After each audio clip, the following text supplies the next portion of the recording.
The reason why I find this project very interesting is that the team really address, it's the word in this case, address the problem of address, not only the problem of location.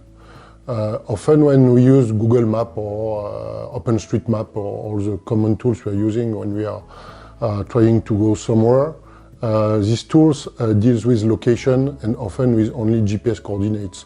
The team is very aware and has a long experience in dealing with addresses.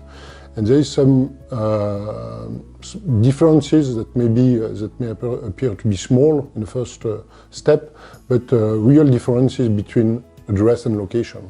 For example, an address can move and the location of an address can change. And a location is only a 2D, often a 2D location, and an address can have a 3D location, especially in very huge town with big buildings.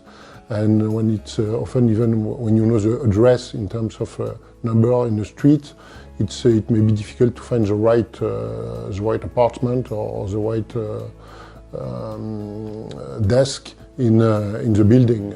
So Naviaddress deal with this use case by adding some metadata to an address and by defining a very wise addressing way in terms of giving a unique identifier to any address, which is unique for each address and which is comprehensible either by a machine and in some way at least by humans too.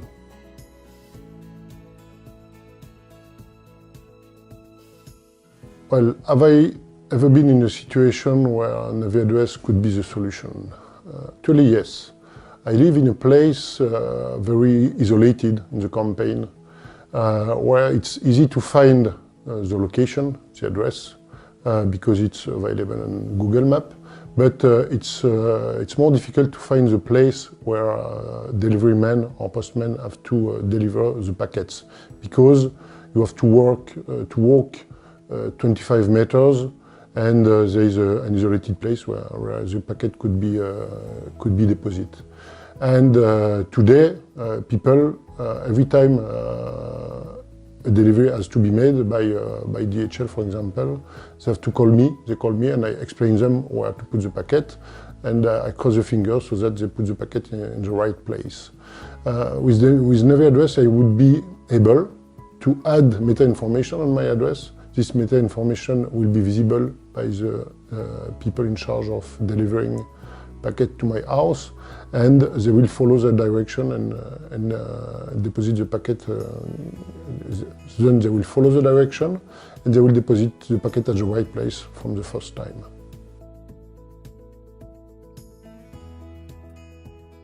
So what is the added value of blockchain for a project like Naviaddress? When we deal with address, we deal also with owner of an address.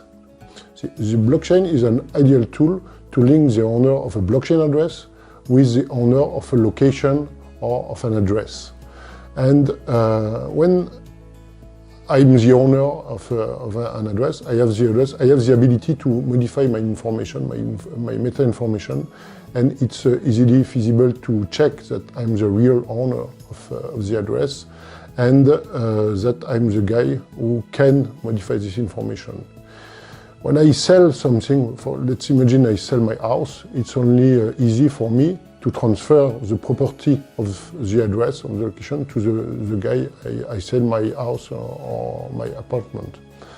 Another useful thing with Naviaddress is that when you think about virtual reality and especially augmented reality.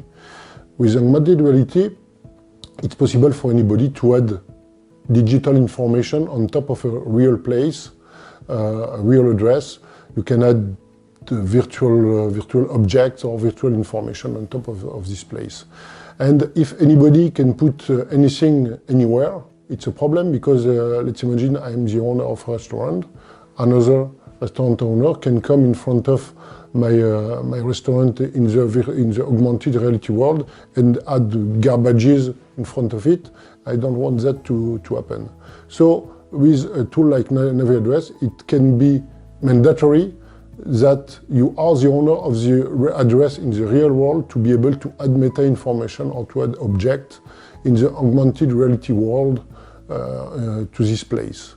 This is a real problem that has already risen with startup dealing with augmented reality, and I think Naviaddress can address this kind of problem in a very elegant way due to the fact that blockchain is used, and that with blockchain it's easily verifiable that the owner of the place in the real world is the owner of the virtual place too. Another example of interest of linking blockchain and Naviaddress is that blockchain is often used even in the financial world, for example, to deploy financial services in place where there is no bank or even maybe a very weak or too strong government, and it's difficult for people, for citizens, to access financial services. It's a use case that we commonly meet with blockchain. When we switch to the address world, there's also some places where nobody defined addresses, defined areas, etc., etc. In Africa, for example, there's lots of mobile phone, but it's very difficult to find a place.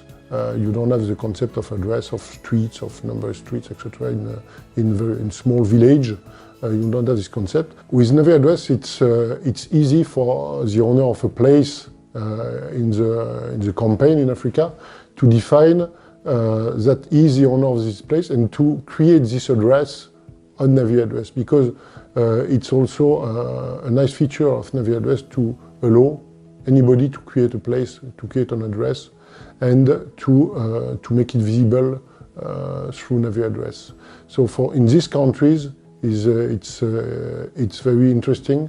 And after, it's also when somebody wants to come and to meet this guy and to go to this address with the Naviaddress generic way of describing an address, you find it the same way you would find an address in Paris. Naviaddress is very interesting, but it has lots of huge technical challenges. As a technical advisory, we have already deployed some projects around blockchain where performance and volume of data are tremendous and are huge challenges. So we can bring this experience, and in terms of technical and IT architecture, we already work with the team to help them define the architecture that meets the current requirement, but that is also able to meet the volume of information that they will have to deal with when Naviaddress will be used all around the world. And even because you already discussed that with the team, when we talk about Elon Musk going to Mars, it will be possible also to use Naviaddress on Mars, because Naviaddress is not dedicated to Earth, and it will be easy for people going to Mars to define their place with Naviaddress, and so it will take time before it will be easily accessible, but at least it will be possible to start using the same kind of system to define address on other places, even on seas, for example. And it's a use case that Naviaddress can address, and that other current solution cannot address.